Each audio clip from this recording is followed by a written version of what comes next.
Welcome back to The Rich Nonprofit. I'm Lisa Avila, and last week I talked about what it feels like when women around you don't show up for you, the loneliness of being a leader, and the hurt of pouring into people who disappear once they level up. And if you haven't listened to that episode 60, go back and take a listen first because this is sort of a part 2. Okay, for those of you who did hear last week's episode, I know it stirred up a lot. I heard from women. Women are pissed off, they are hurt, and they should be because this is happening and it doesn't get talked about a lot. So I'm glad that I brought it up because I've been there, I've felt it, and it does hurt. And here's what I want to dig into today. Even with all of that, the frustration, the hurt, the feeling sometimes that nobody has your back, you're still here. You are still doing the work. You have not walked away. And I want to talk about why. Why do you keep showing up for your community even when it's thankless? Even when it costs you friendships? Even when your family doesn't fully get it sometimes? Or even when you're exhausted and nobody's clapping for you? Why don't you just stop? Well, I read something just this week it's been sitting with me. It was a blog post about justice. Not the legal system kind, but the deep, gut level kind. The kind where you see something wrong in the world and it physically bothers you. You can feel it in your body. And the writer was talking about how some people are just wired this way, not because they are better than anyone else, but because somewhere deep in who they are, fairness matters so much that they can't look away from unfairness. And I see this in myself. I see it in my clients. And it was like, oh, wow, words were finally put to how we feel. You know that feeling when you see something unjust happening? It doesn't even have to be to you. It can be someone you've never met, and your whole body reacts. Your chest maybe gets tight or your brain starts spinning. You can't scroll past it. You can't just say, well, that sucks. You're not going to just move on with your day. Something in you says, no, that is not okay. Somebody needs to do something about this. And then you realize, like it or not, you're that somebody. It's not a personality quirk. It's not you being dramatic or too much or overly sensitive. That's who you are at your core. And I think a lot of women who are drawn to impact work, who are drawn to building nonprofits or using their business as a force for good, you've probably been like that your entire life.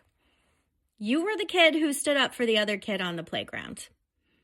You might have been the teenager who couldn't keep her mouth shut when something wasn't fair. And now you're the woman in the meeting saying the things everyone else is thinking about but won't say. You've always been this way. And people have been telling you to tone it down for probably just as long. But what I think is really happening when you feel like you can't stop even when it hurts, even when it's lonely, you're walking a path that most people aren't on yet.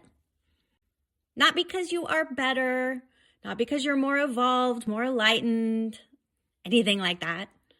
It's because something in your life, maybe a lot of things in your life, taught you what injustice feels like. And once you know that feeling, you can't unknow it. You can't unfeel it. And you definitely can't sit still while it happens to someone else. The women I work with, they didn't wake up one day and decide, I think I'm going to start a nonprofit. Something happened. They saw a gap. They experienced a loss. They watched their community struggle with something that nobody was fixing, or if they were trying to fix it, they weren't doing a very good job. And they said, well, if nobody else is going to do this correctly, I will. Yes, that's ambition. It's also a calling. And I think that there's a difference here. Because ambition says, I'm going to go build something impressive. And a calling says, I have to build this, or it's going to eat at me. Ambition? Maybe you can still take a day off, but a calling is going to follow you into the shower, into your car, into your bed at night when you should be sleeping, but instead you're thinking about how to get more funding for that program.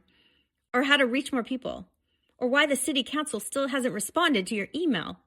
If that's you, you've been called. But here's where it gets complicated, because having a calling doesn't mean you have unlimited energy. And this is where I see a lot of women run themselves into the ground.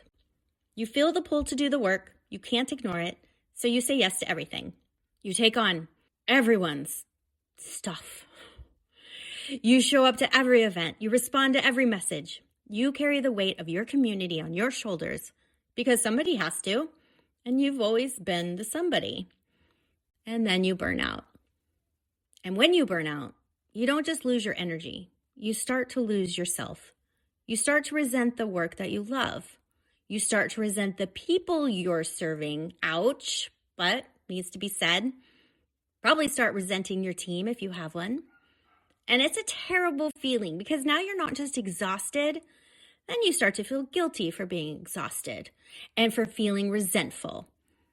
And you feel like you're failing your mission. I've had seasons where I was so deep in my advocacy work that I forgot why I started it.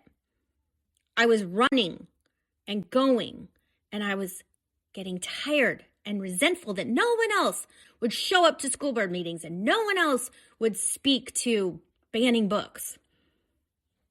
And I just kept going out of sheer stubbornness. And that is not sustainable at all. So my last episode was about the loneliness of leading. And this episode is about the sustainability of leading. How do you keep answering the call to lead without it destroying you? You don't have to carry it all. You're not supposed to carry it all. And I know you might be sitting here thinking, okay, but if I don't, who will? And as I just said earlier, I've felt this, so I get it. I've said those exact words. But you trying to carry everything alone isn't noble. It's actually a bottleneck. And it's keeping your impact smaller than it needs to be, or that you want it to be. Because we women who try to do everything ourselves, sure, we're helping dozens of people, maybe even hundreds. But women who build systems, build a team, build models that can run without her, that is how you help more people. That is how you help thousands, millions.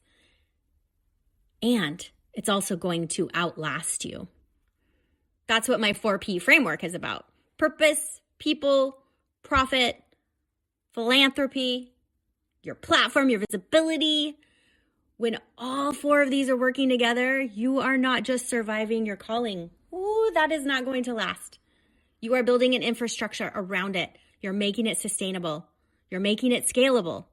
And you're making sure that the fire inside you doesn't burn out. And you don't want that to happen. And I want to talk about something else that comes with this territory, because it's not just the burnout. It's the way that people react to you. When you are someone who fights for justice, who speaks up, who gets on stages, writes those letters, and you challenge the system, people have opinions about you.